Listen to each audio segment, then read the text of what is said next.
Hello and welcome to Government Unit 5. Make sure you have your Flawed Leader of Democracy worksheet out. Okay, so America is that flawed leader of democracy.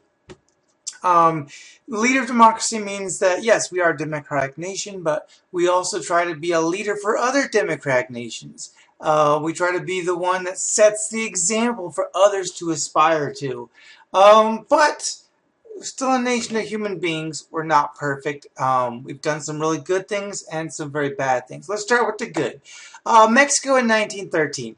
After a new democracy was violently overthrown, the U.S. president, in support of our Mexican neighbors, refused to recognize the new tyrannical dictator, Victoriano Huerta. He was a terrible guy, bloody, savage, and we were hoping to have our neighbors be a democracy. That would just be best for the safety of both nations. So that was an example where we held fast to our beliefs and we did not, even though that would hurt trade, because if we don't recognize the government, then we can't have relationships with the government, good or bad. We decided that was worth it because President Wilson felt so strongly about how terrible Huerta's dictatorship was. Japan, 1944. Japan bombed America. It was one of the first direct attacks on America from a foreign nation in decades. And we went, and it brought us into World War II, and we defeated Japan. We dropped 2 nuclear bombs on them. The first ever dropped on another nation. So far, the only.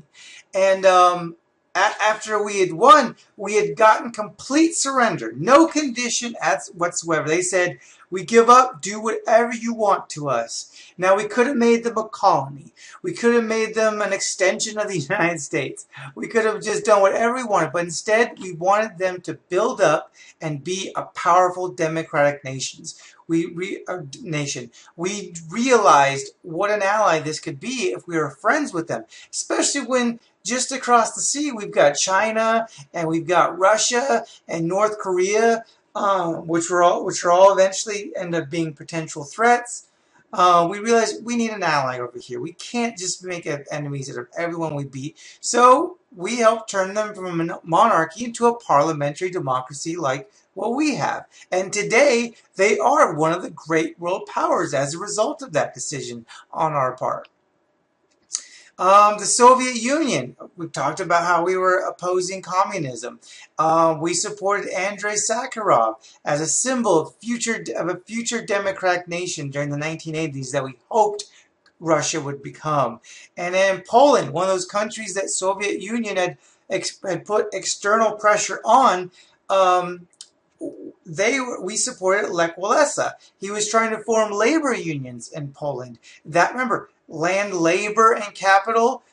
In a command economy, the government controls labor. Lech Walesa, he wanted the people to have the ability to form their own labor unions and to fight for their own rights and be able to defend themselves and discuss and bargain for what's fair for workers, not to have the government just tell them what they could and could not do. And so America supported him as well, and the nation of Poland.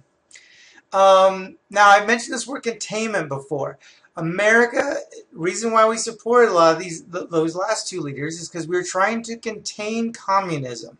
We decided that communism was such a threat to our nation and to our financial interests across the world that we were going to stop it no matter what. And we believed this thing called the domino theory, or at least the government taught the domino theory to Americans, hoping they would believe it, that if one country or 2 countries in an area went communist, it would just lead to another and another and another and another. That was called the domino theory. We were afraid that just the whole world would just be a sea of red communism all over. We now know in retrospect that just wasn't going to happen. Even countries that did go communist, like Vietnam, now aren't our trading partners. They're a great financial benefit to America. So that theory that cost a lot of lives and a lot of fighting ended up being dead wrong. And it led to us committing a lot of really terrible acts, like in Iran, we reaped what we sowed. We helped a monarch, Shah Reza Pahlavi, continue to dominate Iran and squash any democratic movement, again, fearing that people would vote for communist leaders. And we did this for decades. And on top of that, Pahlavi, he was a very oppressive king. He was extremely tough on his people. And the people felt like they should be able to look at a democratic nation like America for hope and help. And instead, this democratic nation of America helped this leader keep Iranian people down. And they were held down for so long and their anger built up so much that in 1979, a new anti-American fundamentalist leader was put into place. Pahlavi was assassinated. The people revolted, and now we had a leadership in Iran that was absolutely against America, hated us for everything we had done to support the old Shah over them. Now, their new leaders since then have not been really great people. Let's make that very clear. But they're still so burned over how we supported this other terrible leader.